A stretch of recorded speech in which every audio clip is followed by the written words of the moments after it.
bismillah eɗen janga maqama ɓuswu eɗen jaare maqama sabbata o sappo e tati ɓuswa o wi hattande bugyati ɗaɓɓande ahadihim goto e maɓɓe ko hatti ko ɗaɓɓata goto e maɓɓe surdatun ko rotturu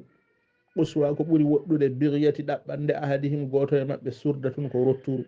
o qusara ɓuri woɗɗude umniyatihi ngoɗa muɗum burdatun ko wudere o kuntumi laatinoma alaytumi wondi allah abzula mi hokkata alhurra ndimagam illa lil hurri sana wonande dimo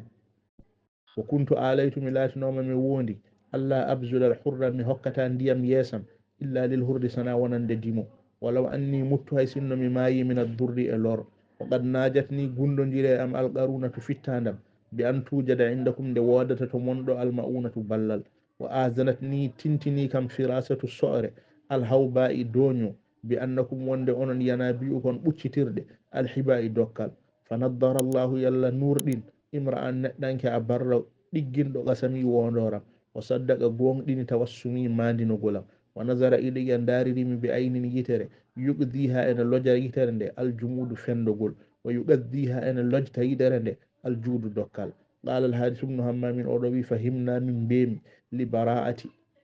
sibi yoɗugol ibaratiha paccirale makko wo mulahi e cafgol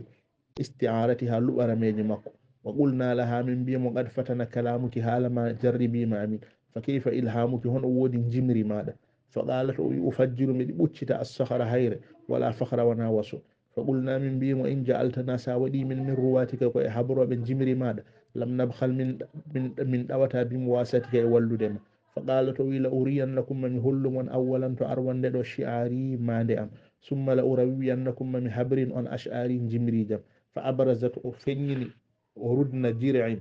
keɓal wutte darisin dappugal woni kiiɗgal o barazat o feeñi birzata feeñgol ajusin nayejo darda bisin naji nanñowo o ancha taqulu o fuɗɗi omo wiya ashku ilallahi miɗi woyto fewde allah istika a woytogol almariji neɗɗo ñawɗo miɗi woyto e allah rayba zamani fillitogol aduna almutaaddi aduna jaggitowo almutaaddi aduna jaggitowo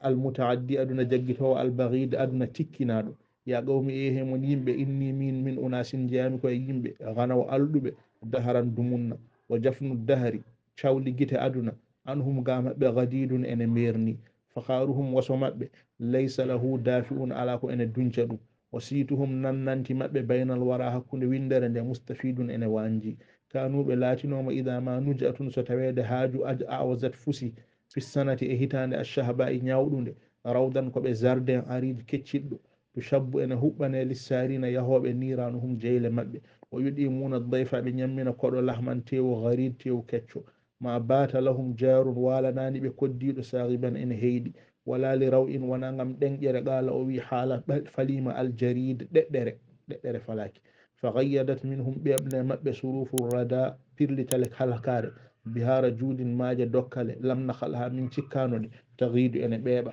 kaaɗiɗon o sallllahu alah sayyidina muhammadin wa alihi wa sahbihi ajmain